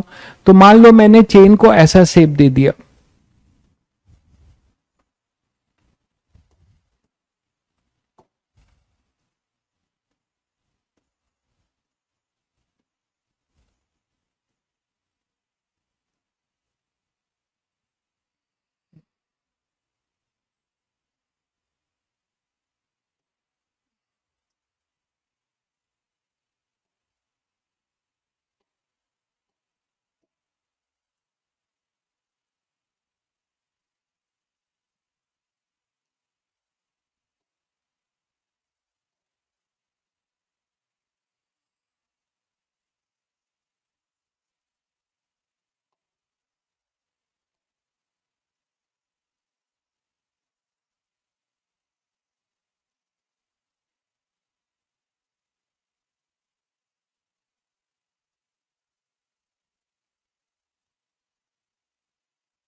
मान लो मैंने चेन को ऐसे लटका दिया, ठीक है, चेन है, चेन तो कैसे भी लटक सकता है ना, रॉड को नहीं लटका सकते ऐसा सेमी सर्कुलर टाइप,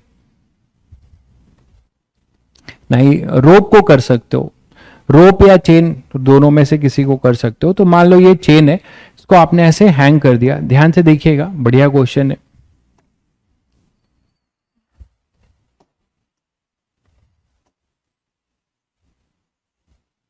आपने यहां हैंग कर दिया है, यहां पे दोनों को क्या किया है, हैंग कर दिया है, ठीक है। और जहां से हैंग किया है, और ये पूरा कैसा है, ये ऐसा सेमी सर्कुलर है, आपने क्या किया है, सेमी सर्कुलर बना दिया है, तो सेमी सर्कुलर है, तो यूनिफॉर्म चेन है, पहला केस ले रहे हैं, यूनिफॉर्म चेन है, सेमी सर्कुलर शेप में है।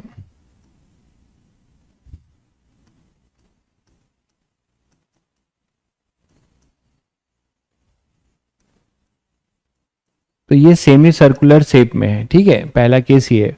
हमें कहां कहां टेंशन निकालना है इसका, हमें टेंशन निकालना है, देखो ध्यान से, ये एंगल भी आपको दिया जा रहा है, ये जो एंगल बना रहा है,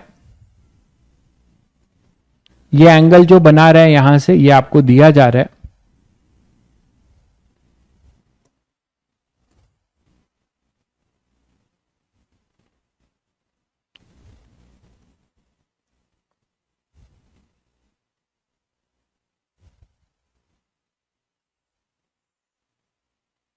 तो ये एंगल आपको दिया जा रहा है थीटा, जो हॉरिजेंटल से ये एंगल बना रहा है ये है थीटा, ये एंगल आपको थीटा दिया जा रहा है, ठीक है। ये चेन है, गोल्ड नेकलेस, बहुत बढ़िया रजत भाई। तो ये जो है ये इस तरीके से चेन है, और ये हैंग हो रहा है ऐसे, ठीक है, और ये जहां पे हैंग हो रहा है वो हॉरिजेंटल से थीटा एंगल बना रहा है।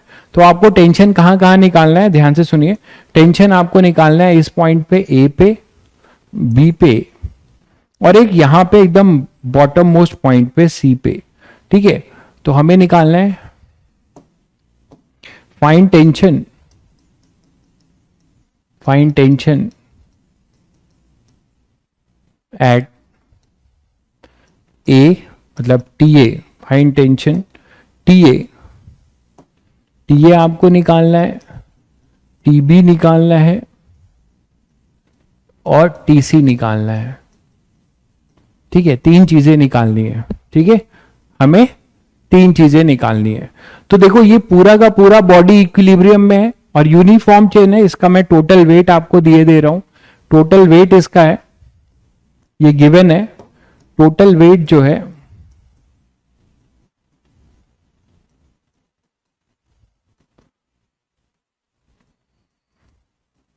W, ये न्यूटन होगा, ये तो समझते हैं सब लोग। अगर मैंने वेट बोला है इसका मतलब mg दिया हुआ है, पूरा का पूरा मास इंटू ग्रेविटी, वेट मतलब mg दिया हुआ है।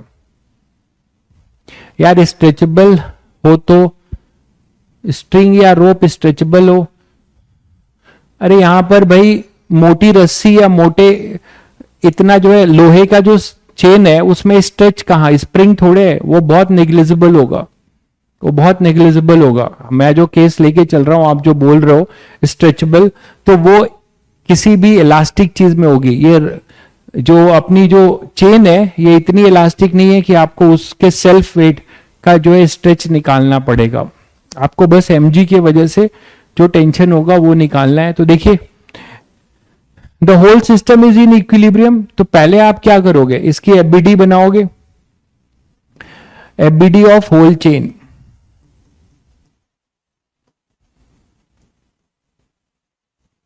है कि नहीं, होल चेन की एफबीडी बनाओ, फ्री बॉडी डायग्राम, देखो उस पे नेट फोर्स क्या लग रहे हैं और उसको बैलेंस करो जिस डायरेक्शन में इक्विलिब्रियम दिख रहा है।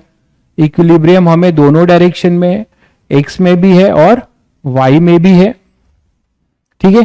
तो यहां पे जो टेंशन होगा, देखिए कभी भी किसी कर्व सरफेस पे जो टेंशन होता है वो हमेशा कर्व के टेंजेंशियल होता है।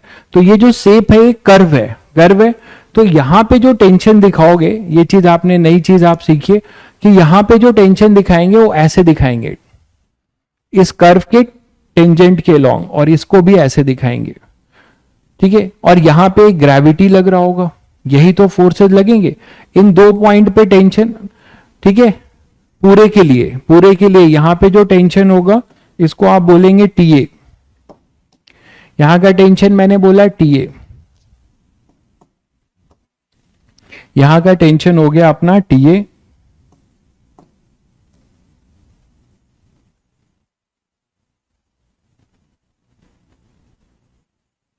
टीए। और यहां का टेंशन कोई नहीं मानेगा कि इक्वल है, तो मैं टीबी ले लेता हूं, अभी क्यों माने इक्वल है। और यहां पे लगेगा पूरा वेट mg, जिसको आपको w दे रखा है, ग्रेविटी पूरा जो वर्टिकली डाउनवर्ड डायरेक्शन में होती है। अब आपको मैंने बताया था कि आपने फ्री बॉडी डायग्राम बना लिया, नेट फोर्सेस दिखा दिए, एक एंड पॉइंट पे जहां टंगा है इधर टंगा है, दो जगह टंगा है, कर्व है तो उस पे कर्व पे टेंशन हमेशा उस शेप कर्व के टेंजेंशियल होगा, ये ध्यान रखिएगा। सीधा होगा तो अलोंग द रोप या अलोंग द रॉड होगा, अगर कर्व होगा तो टेंशन हमेशा कैसा होगा, उस स्ट्रिंग या उस रोप के टेंजेंशियल होगा, ठीक है। अब आपको रेफरेंस एक्सिस लेना है, तो रेफरेंस एक्सिस आपको लेना पड़ेगा, इसे आप वर्टिकल, इसे एक्स एक्सिस ले लीजिए और इसे वाई एक्सिस, यहां पे आप इक्विलिब्रियम दिखा दीजिए, this is our reference axis, आरे ये अपना रेफरेंस एक्सिस है। तो इसके अबाउट इन दोनों को रिजॉल्व कर दीजिए, एंगल आपको दिया ही हुआ था, तो कौन सी बड़ी चीज है आपको रिजॉल्व करना। एंगल जब बराबर है, सिमेट्रिकल है और एंगल बराबर है, तो टेंशन आपको पहले से टी मान लेना चाहिए था, क्योंकि आप देख पा रहे हैं कि जब आप कंपोनेंट लेंगे तो इधर आएगा टीबी कॉस थीटा, इधर आएगा टीबी साइन थीटा, इधर आएगा टीए कॉस थीटा, इधर आएगा टीए साइन थीटा। दिख रहा है सभी बच्चों को। तो एक्स डायरेक्शन भी नेट फोर्स 0 होना चाहिए, वाई में भी नेट फोर्स 0 होना चाहिए, न्यूटन फर्स्ट लॉ। तो इन एक्स डायरेक्शन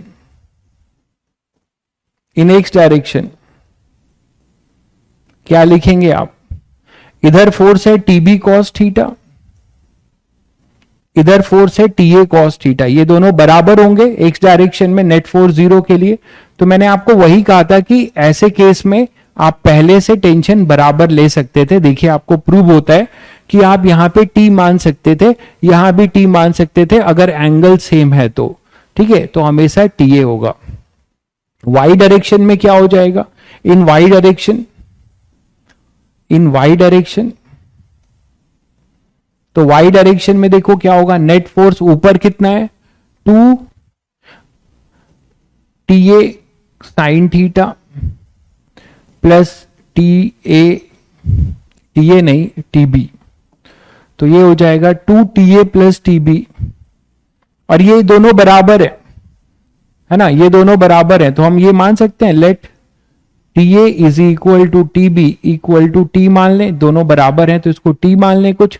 तो यहां पे क्या आ जाएगा, TB sine theta plus TA sine theta equal to W, और ये दोनों बराबर हैं तो आप ये लिख सकते थे 2t साइन थीटा, टीबी और टीए को टी लिख दिया, तो 2t sine theta equal to W. तो टी कितना हो जाएगा, w by 2 sine theta, w by 2 sine theta. तो ये टीए और टीबी, यही टीए है और यही टीबी है, तो टीए और टीबी की वैल्यू आपको मिल गई w अपॉन 2 साइन थीटा, ठीक है, w अपॉन 2 साइन थीटा।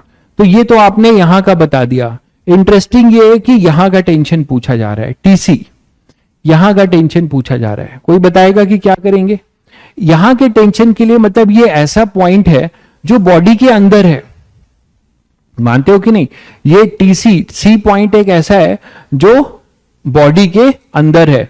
तो बॉडी के अंदर जो पॉइंट है उसका टेंशन देखने के लिए आपको इसको 2 हाफ में ब्रेक करना पड़ेगा, ठीक है, 2 हाफ में आपको इसको ब्रेक करना पड़ेगा। देखिए मैं अलग लेके कर रहा हूं, तो फॉर टीसी अगर हमें निकालना है तो बॉडी को, इस चेन को 2 हाफ में आपको ब्रेक करना पड़ेगा, तभी आपको टीसी नजर आएगा। नहीं तो आपको टीसी नजर नहीं आएगा। और सी एक ऐसा पॉइंट है जो कि एकदम बॉटम मोस्ट पॉइंट है, मतलब ये जस्ट हॉरिजेंटल हो चुका है। तो इसमें किसी एक हाफ ऑफ द चेन का आप एबीडी बनाएंगे, किसी एक हाफ ऑफ द चेन का एबीडी। यहां पे टेंशन ऐसा होगा टीसी, और यहां पर होगा अपना ये टी जो अभी आपने निकाला। तो यहां पे ऐसा दिखाना पड़ेगा आपको, ये टी होगा, मतलब टीए जो कि आपने बताया अभी टी के बराबर है माना था, और ये है अपना सी पॉइंट। ये हॉरिजेंटल क्यों दिखाया है भाई? क्योंकि ये पूरा सेमी सर्कुलर है, तो ये इधर टेंजेंट इसका ऐसा होगा। बताइए ये हॉरिजेंटल क्यों दिखाया है, ये भी क्लियर होना चाहिए। ये पूरा सेमी सर्कुलर है, तो सेमी सर्कुलर में यहां पे ये हॉरिजेंटल होगा, टेंजेंट इसका हॉरिजेंटल होगा, है ना। पूरा ऐसा है सेमी सर्कुलर, तो टॉप बॉटम मोस्ट पॉइंट है, तो वो पूरा अपना हॉरिजेंटल होगा। अभी 2 मिनट बचा है भाई, पढ़ के जाओ। तो यहां पे ये आ जाएगा, भागने की जल्दी ना करो, सीख रहे हो सीखो बढ़िया से। ये यहां पर आ जाएगा। अब ये बताओ कि इसमें जो टेंशन होगा आधे पार्ट का, पूरे का W है, तो इतना तो सब लोग समझते हो कि आधे का जो वेट होगा वो नीचे लग रहा होगा, कितना W/2 mg/2 या W/2, ठीक। और ये थीटा था जो आपको हॉरिजेंटल से दिया गया था, इसका कंपोनेंट आपने ब्रेक किया, इधर कितना आया था t cos थीटा, और ये कितना था t sin थीटा। किसी भी एक पार्ट को आपको ब्रेक करके करना था। अब इसमें भी इक्विलिब्रियम करो, न्यूटन फर्स्ट लॉ लगाओ। इसकी एफबीडी आपने बना ली, न्यूटन फर्स्ट लॉ लगा रहे हो, ठीक है। रेफरेंस एक्सिस तो यही है, एक्स और वाई, यही अपना रेफरेंस एक्सिस है आर। तो क्या लिखेंगे, टी कॉस थीटा को कौन बैलेंस कर रहा होगा, टीसी। तो टीसी क्या आ जाएगा, टी कॉस थीटा। यहीं से टीसी निकल गया, टी की वैल्यू आपने निकाली थी। और टी साइन थीटा कितना होगा, वो हो जाएगा W/2। तो खैर टी तो आप जो पहले से निकाला था आपने, देखिए ये टी आपने निकाला था, W/2 साइन थीटा वो यहां से भी आ रहा है, वो यहां से भी आ रहा है। आप देखिए टी यहां से भी वही आ रहा है जो आप पहले से निकाल चुके हो, अपवर्ड फोर्स से यही चीज आ रही है। इसको यहां पुट कर दो, तो W/2 sine theta into cos theta. तो बॉटम मोस्ट पॉइंट पे चेन में टेंशन जो होगा वो हो जाएगा W/2 cot theta, W/2 cot theta. तो दैट इज योर आंसर। तो आप लोग को आइडिया लगा कि अब कोई कर्व पार्ट है, तो कर्व पार्ट में टेंशन हमेशा टेंजेंशियल होता है, और हम कभी भी टेंशन किसी बॉडी के बीच का पूछा जाए तो आपको उसको 2 टुकड़ों में ब्रेक करके, और फिर उसमें अगर इक्विलिब्रियम है तो न्यूटन फर्स्ट लॉ, और अगर एक्सेलरेटेड होगा तो न्यूटन सेकेंड लॉ लगाना पड़ेगा। तो आपने ये इस तरीके की चीजें सीखी। देखिए ये सब जो भी आप सीख रहे हैं, लेक्चर को रिवाइज करिए। कैसे लेक्चर रिवाइज करेंगे, रफ कॉपी पे जाकर, और आप इन सबको जो है फिर से अपने से करेंगे सोचकर। तो जब आप ये अपने से करने लग जाएंगे उस दिन समझो आप अपने से फिर कोई भी क्वेश्चन इस टाइप का सॉल्व करने लगोगे। कर्व पार्ट मूव करेगा, एक्सेलरेटेड होगा, तो हम उसमें न्यूटन सेकेंड लॉ लगाएंगे, ठीक है। कर्व पार्ट अपने से तो मूव करेगा नहीं, कोई ऐसा चेन है आप छोड़ दोगे तो गिर जाएगा, उसको कहीं से लटकाओ किसी ट्रॉली पे, फिर एक्सेलरेट करो, वो क्वेश्चन भी करेंगे आगे धीरे धीरे। क्लियर है भाई? तो धीरे धीरे हम लोग आगे बढ़ रहे हैं। जो बच्चों को इंटरेस्ट है वो फिजिक्स में जो भी आप पढ़ते हो उसको जाकर घर में अच्छे से लेक्चर्स रिवाइज करिए। आपको अभी जब कोई चैप्टर चल रहा होता है तो कोई होमवर्क नहीं होता, क्योंकि अभी स्टार्टिंग फेज रहता है, तो क्वेश्चंस अभी कहां से दे पाएंगे जब तक आपको कॉन्सेप्ट नहीं पढ़ाया जाएगा। तो आपका काम है कि इन लेक्चर्स को अच्छे से करना, ठीक है। उसके बाद आपको होमवर्क भी मिलेगा जब आप थोड़ी कुछ चीजें पढ़ लोगे तो, ठीक है। चलिए फिर मिलते हैं ट्यूसडे को, है ना। अपना हॉलीडे एंजॉय करिए पढ़ाई के साथ, ठीक है। खुश रहिए, मस्त रहिए, पढ़ते रहिए। चलिए मिलते हैं।